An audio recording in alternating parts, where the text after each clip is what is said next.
just in general, we promised we were going to talk about weight loss resistance, and really tie in cellular inflammation into specific topics. In weight loss resistance right now, it's an epidemic. This is a different game. When we grew up and people couldn't lose weight, it was typically because strictly their diet, right? I mean, they were, eating the wrong food, doing the wrong things, right? Right. But today, it's a different game. The clients that I have, these are people who eat better than most of the people in their family. Well, they eat better than everyone in their family, and yet they don't lose weight. Why is that? This is a cellular inflammation issue. And I wish, Warren, you tell me if you can see this. I probably should have been more prepared for this, but, let's see if you tell me. We can see it, yeah. Okay, so if this is a cell, right? Can you see the cell? Yes, sir. Yeah. Okay. When we talk about this membrane, and this is R number 2, by the way, the cellular inflammation really starts occurring on this membrane. So last week we talked about bad fats and how these fats come in like vegetable oils that are everything that we're eating, and they stick to this membrane and they drive inflammation.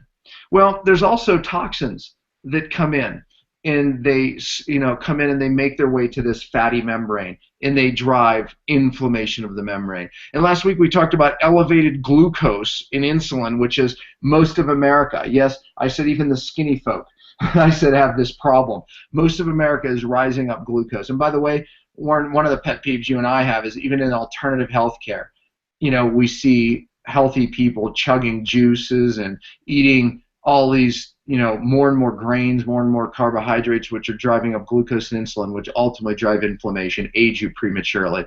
So, when we look at the toxins come in and they drive a lot of inflammation.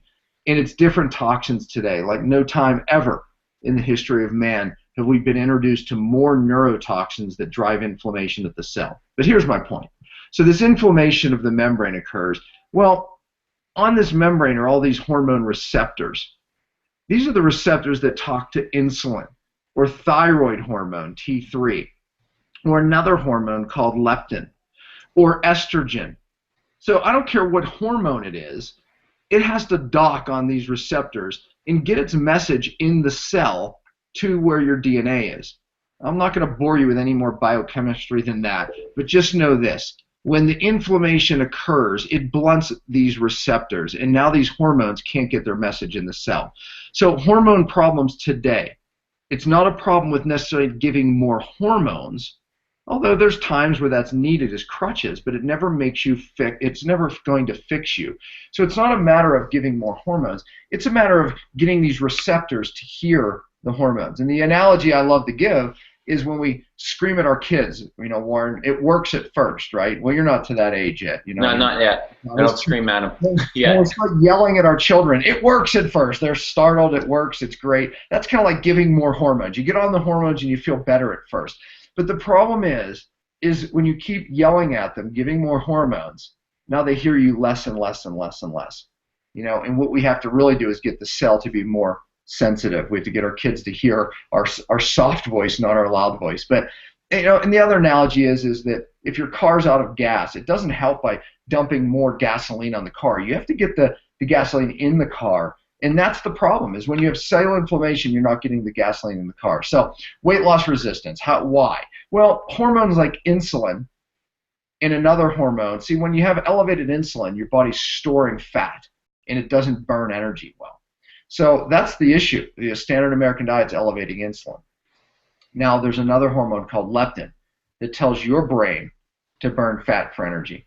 And the problem with that is that if you can't hear the hormone, your brain will not utilize its fat stores. This is why people can't lose weight.